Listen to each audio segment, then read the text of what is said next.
everybody. Thanks for being here. I have just become Sales Director for the Middle East, so you weren't too far off there. That's in the last month. It's good to be here. Mark, thank you for the presentation. You spoke about the whole thing, the whole experience people got. I'm just going to get down a little bit more into just purely the audio, for those who are still here. Obviously, I'm biased, so I apologise in advance. Nothing against the video people, but I'm a noise boy, so what to do? You've already seen this, so you've seen my name. This is particularly for you, Bob, because last year you particularly referred to Shaw Brothers. So for those who don't know, we've been around for 99 years, 100 next year. Hopefully we'll make it for the next 9.5 months. And our logo has changed a while. It's the best way I could bring in the Shaw Brothers reference from our chat on this stage about 12 months ago. Over that time, we've obviously changed in our exact offering to the market.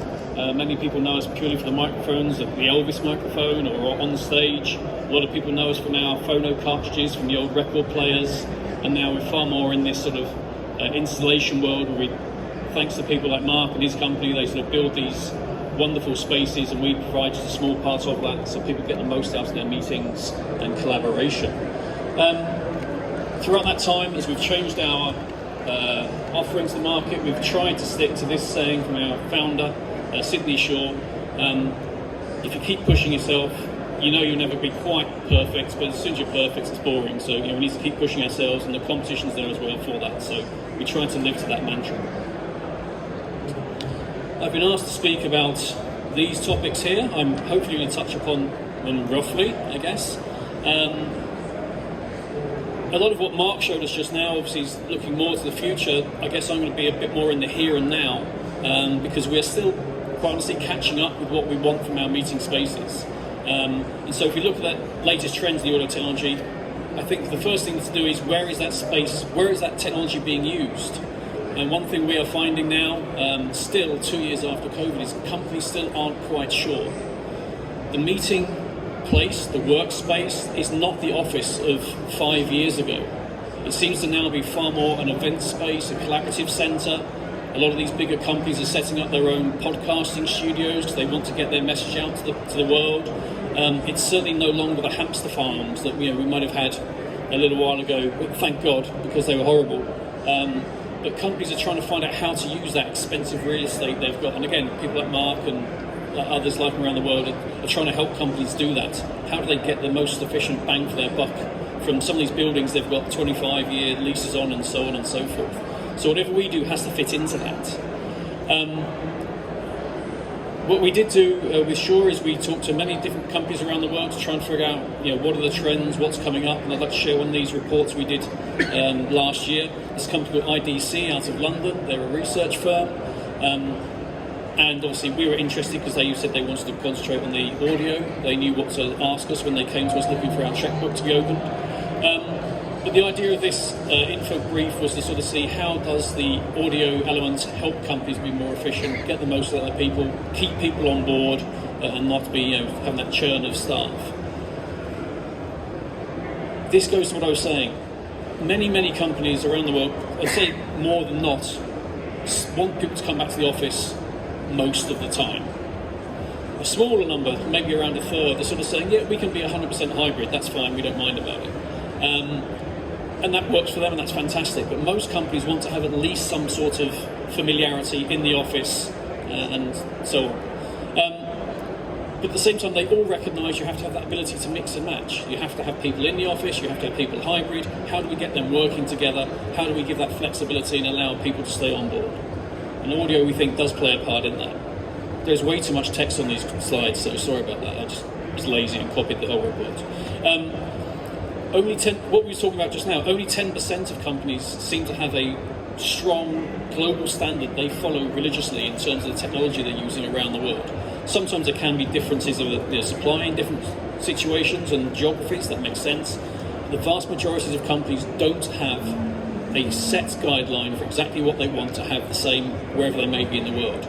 And that's not just from a procurement point of view, it makes sense, but also if you have people moving from office to office as they go around the regions, they want that familiarity. They want to be able to walk into a meeting space, sit down and have the same experience, again, whether they're in California or whether they're in Bogota or in South Africa or Hong Kong, wherever it may be. But those companies that do have this sort of standard generally find they're more successful and get more out of their spaces than those that are just bumbling along with whatever they find in place. This is borne out by this slide here as well. So those companies who do have set standards generally seem to be operating on average better. Now, we can't obviously say that there's a definite causation that better audio makes a company more successful. That I'd be lying. But there's certainly enough data in there to suggest it could be a part of this sort of marginal gains that helps companies do well. So they've got to have the hybrid element in there. There's challenges to that, obviously. It's poor communication. It's not the same as sitting in the room, that proximity effect. If you have a meeting going on, you have people in the room next to you and someone on the far end of a call, the person just 2 yards away from me is probably going to get more of my attention than someone on the other end of the line. It just makes common sense. I'm sure we've all been on calls where we could be remote. We're looking at the back of people's heads as they've all even turned away from the screen to have that conversation in the room, and all you're seeing is that. And it can be frustrating. You want to reach through the screen and grab them. So how can we have the technology to make that a more fair playing field? Even in a meeting space, everyone's in a room together, there'll always be someone speaking over the others. Some people don't want to get involved. This is just exasperated with the remote and the hybrid side of things comes into it. The distraction there, as I said, I just changed job recently. I'm now back in the office far more than I used to be. Before, I was 99% working from home, quite happy. The distraction was the dog. So I don't have a dog in the office, so there's something to be said for going into the office and meeting people in person.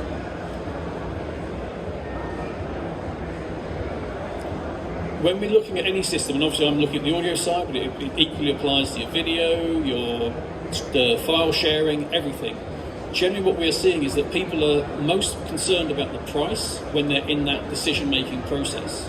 Once they then start getting into actually implementing that and using those spaces, then the quality, not just the audio of everything, and the customer support and the whole experience moves up in importance. It's no longer just the price, but they have to make that initial leap to spend the money so they appreciate that it has been an investment and not just an expensive purchasing exercise. What we've seen is that a lot of these companies, as I said, are still trying to figure out how to get people back to the office. They want people back to the office. A lot of that is down to trying to get their culture going. A lot of these companies are now finding that they don't have the culture they had previously. We had an exhibition in Europe just a few months ago. I met colleagues for the first time who I've spoken to for 3 or 4 years, but the first time I ever met them because we just didn't travel as much as we used to. So how do you build a culture when everyone is sat there in their home office, lounge, shed, wherever it may be, trying to get that going? So generally people try and call people more back to the office, but they know then others are staying away. So then you have more hybrid meetings. And often the easiest thing to do is go, just buy whatever you need, get on Amazon or your other e-commerce platform of choice, buy what you need and get it done. But then it's a very disparate mix, and therefore the quality is going to go down. There's poor quality, audio and other things. The decision making is worse, it's more tiring, people get bored, annoyed, and it becomes this vicious circle of going down. If companies had a way of actually having a more structured approach, you would then find they'd be buying the right equipment for people in different scenarios. They have that commonality, and therefore you can improve things, better decision making, more productivity, happier staff, and that would be the way to go. Obviously this is all trying to tell you to buy more expensive audio products, but that's the idea.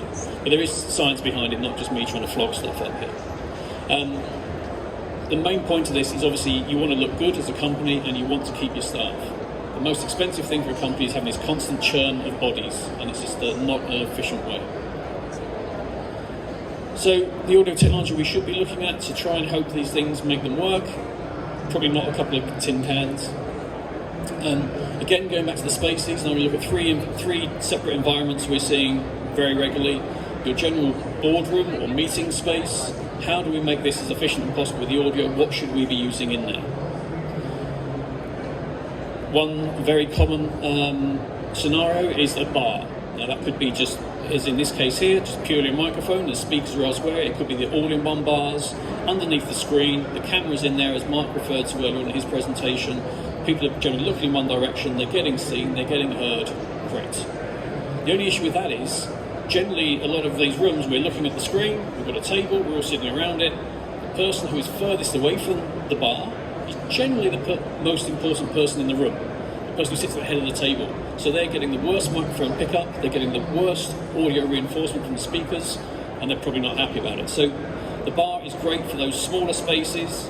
Beyond that, you might need some assistance. There's a great company called Neat who have these great all-in-one bars, very popular for the last few years.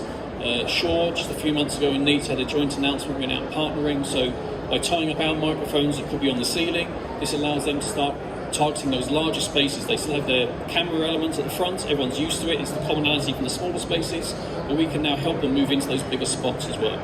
So that's a good way of partnerships and technology working together. The huddle room. We all love the huddle room, but probably maybe not just in these colours. Slightly different setup in here. We've now put a microphone from the ceiling in the pendant style there, and this is now just a soundbar, as in a speaker underneath the screen. So again, people are still hearing the audio from beneath the screen where they're looking at. So people at the far end, you're actually not hearing voices from behind you, it's coming towards you. It draws your attention to the screen. But now the microphone is in the room, allowing for a better pickup of audio and making sure that other people at the far end can hear you better. This is a separate idea again, but now we're putting both the microphones and the speakers, again, hanging in the pendants from the ceiling, bringing the audio reinforcement into the room as well. So now everyone's hearing the same levels of sound and also being picked up the same way for those at the far end. This is a slightly different scenario where they've now got speakers in the ceiling, but they've put the microphones on the table. Sometimes this works nicely. If you're a company where everyone's bringing their laptops into the meeting, it might not be the best because everyone pulls up their laptop screen, the microphone's hiding behind it, not ideal. But again, the whole point here is that we have to have these different opportunities and different solutions so that everyone feels comfortable in their space. If anyone walks into the meeting room and they gauge their whole meeting around the technology, we've failed. It should be enabling, not hindering. Another example here is just stuff on the ceiling. These ceiling speakers are now actually flushed up into the ceiling as opposed to being pendants. The microphone's just a little bit proud. Again, we've got the cameras there underneath the screen. This is a particular example that Mark was referring to where we have this particular microphone in here, the 920. This sends very precise XYZ coordinates of where anybody is in the room. That's sent to the camera system. The camera interprets it and then reacts accordingly and points at the right people. So it's actually a pan-tilt zoom setup as opposed to an algorithm. You could have microphones and speakers combined into a single unit. Here you see they've been lifted up into the ceiling to try and match into the design element. We have to keep the interior designers happy as well because it's their room at the end of the day. So we have to work with them to make sure it's the perfect space for all considerations. And this setup here, it's a bit small, but at the far end there underneath the screen you can see someone's gone for the more traditional handheld option. You've got a couple of microphones that can be passed around. They're sat there in a dock. It's a charging station, it's an APT, and it's the DSP, the digital signal processing, all built into one. Very clean, very sleek, and very flexible for people. Other sorts of spaces, the training space, the auditorium, the lab, whatever you want to call it. They can be fairly functional and therefore read functional. It could be dull, but they're effective. This is actually a financial company in the eastern United States, but they've got what they need in there technology-wise. They've got a projector on the ceiling, there'll be a drop-down screen at the front, there's some speakers on the wall to draw people towards it, there's additional speakers on the ceiling elsewhere to try and sort of give everyone the same sound experience, and there's microphones up there so people can speak in the room and be heard at the far end. With these microphones, the important thing is we have to have the ability to choose where we want to pick audio up from. We want it to cover the seating area and not the back of the room. Imagine at the back of that space there is a coffee machine on a credenza, but the people at the far end don't want to be hearing them as the managing director makes his coffee or whatever. So how do we have the ability to either physically determine where the microphones pick up from and then introduce the DSP to cut out the bad noises? There's things like denoiser, so it will take out someone doing this on the table. You don't want to hear this on the far end, you want to hear just the voice, not the tapping of a keyboard or the pen or whatever else it may be. There's lots of clever stuff that can be done on the software side that's coming more and more into it. And generally the bigger the space, the more the software, or the harder the software has to be working to compensate. This is an example from Singapore, the Management University there, SMU. This is a setup where we're doing something called VoiceLift. What VoiceLift does, it allows us to be able to speak from anywhere in the room and be heard on the same level everywhere in the room. So I'm here, the human voice carries about 9 meters. I could probably not use the mic and Bob would hear me okay. The further away you get, the less you're going to hear as the voice just drops away. So we don't need, if I've got a microphone and a speaker above me, the speaker probably doesn't need to work. Naturally you'll hear my voice. The further away you get, the speakers need to work a bit harder. Just imagine it's a heat map. The further away you get, the hotter it gets, the more you're working. And the same way that someone at the back of the room speaks, I wouldn't hear them without some sort of reinforcement. So by having multiple inputs and outputs, we can then map a whole room and it sounds exactly the same across the whole space. This particular instance here, they actually tied up several rooms in different buildings on their campus around Singapore. So effectively it was one big meeting with people spaced out. And that all came about because of the COVID, the need to have people further apart and not rubbing shoulders like they used to. Slightly different space here. This is a divisible room, so it's being used in one area right now, but you can see there's an air wall retainer there, sort of behind the exit sign. So that space may be split up and using different technology, or the same technology has been in different rooms for separate meetings. Obviously the point being here, when it's one big room, the system has to recognise that and operate accordingly, and then it has to break down automatically. As soon as the wall comes in, it's often a click or a sort of sensor that then allows it to be 2 separate systems that can run easily with the least amount of reframing. This time last year we had Joe Wei here. Joe did a presentation about USC, where he was. A couple of months after he was here, he left, he went to UCLA. This is the UCLA, his new playground. This is one of their business schools. Again, lots of microphones and speakers in the ceiling, split into different zones as you can see there, allowing to have equal coverage across the whole space. And then what we're seeing more and more now, as companies try to come into terms with how to use that space they've got, is these more open, multi-purpose rooms, town hall areas, whatever you want to call them. They could be being used for training spaces predominantly. So here we've got everything on the ceiling, technology-wise. So these tables, currently set out as like a big U shape, could be turned into a classroom style, set up very quickly without having to reset any of the technology. It's all pre-programmed for different configurations, and that room can be turned around in a couple of minutes, with all the tables on casters there. Again, people may prefer just a simple handheld option. It works, and in here they're using it with a screen on a cart. You can see on the side there, which we're starting to see come into play a lot more in these big spaces as people want that flexibility. Again, this is similar to that boardroom I showed earlier on. A single unit with your choice of form factors, handheld, body pack, boundary, whatever it may be. And that is your APT to allow you to pick up the feed back and forwards. You've then got your charging bay and the ability to network it and be able to monitor it remotely. And I mentioned the cart just now. This is something we are starting to see a bit of a trend for, both here in the region as well, Mark. People are starting to pick up on this a bit more. The ability to have a screen with your microphone, with your camera, with the speakers, and literally just roll it from space to space.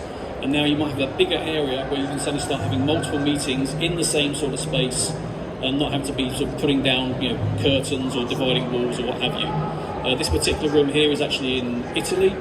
It's a manufacturing company. They have some array microphones from ours on the ceiling there, the thin black lines, not the light ones, and then when it gets to the big event space, because they find lots and lots of people come on board and they want the ability to walk around, everyone's got a phone in their pocket. They've gone with some really secure, rock solid RF solution from us on the wireless handhelds. Obviously we can share case studies with people if they wish to see afterwards, but that, you'll be glad to know, is me, because I think there's entertainment coming next. Thank you very much.